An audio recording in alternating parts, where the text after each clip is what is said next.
আসসালামু আলাইকুম সুপ্রিয় শিক্ষার্থীরা, তোমরা দেখতে পাচ্ছ এখানে একটা চিত্র, যে চিত্রটা পরিমিতির চিত্র। এটা আয়তক্ষেত্র এবং এর ভিতরে একটা অর্ধবৃত্ত রয়েছে। তো আমাদের প্রশ্ন হলো গাঢ় অংশের ক্ষেত্রফল কত। এখানে এই যে গাঢ় অংশটা দেখতে পাচ্ছ, এই গাঢ় অংশের ক্ষেত্রফলটা আমাদের বের করতে বলছে।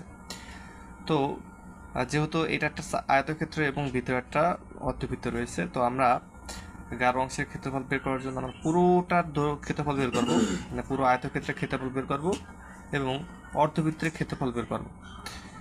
দেন আমরা পুরো ক্ষেত্রফল থেকে অর্ধবৃত্তের ক্ষেত্রফলটা বের করেই আমরা গাঢ় অংশের ক্ষেত্রফল পেয়ে যাব।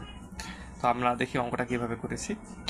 তো প্রথমত, যেহেতু এটা একটা অর্ধবৃত্ত, বিএফসি একটা অর্ধবৃত্ত এবং যেখানে বিসিটা কি একটা বৃত্তের ব্যাস এবং বিওটা কি বৃত্তের ব্যাসার্ধ, সেক্ষেত্রে বিসি যদি হয় 12, তাহলে বিও কত হবে? বিও হবে 6 সেন্টিমিটার।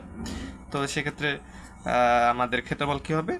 বিএফসি অর্ধবৃত্তের ক্ষেত্রফল হবে, আমরা জানি যে বৃত্তের ক্ষেত্রফল হলো পাই আর স্কোয়ার, যেহেতু এটা একটা অর্ধবৃত্ত সেক্ষেত্রে পাই আর স্কোয়ার বাই 2। তো সেক্ষেত্রে আমাদের এই অর্ধবৃত্তের ক্ষেত্রফল বেরো হয় 56.54 বর্গ সেন্টিমিটার।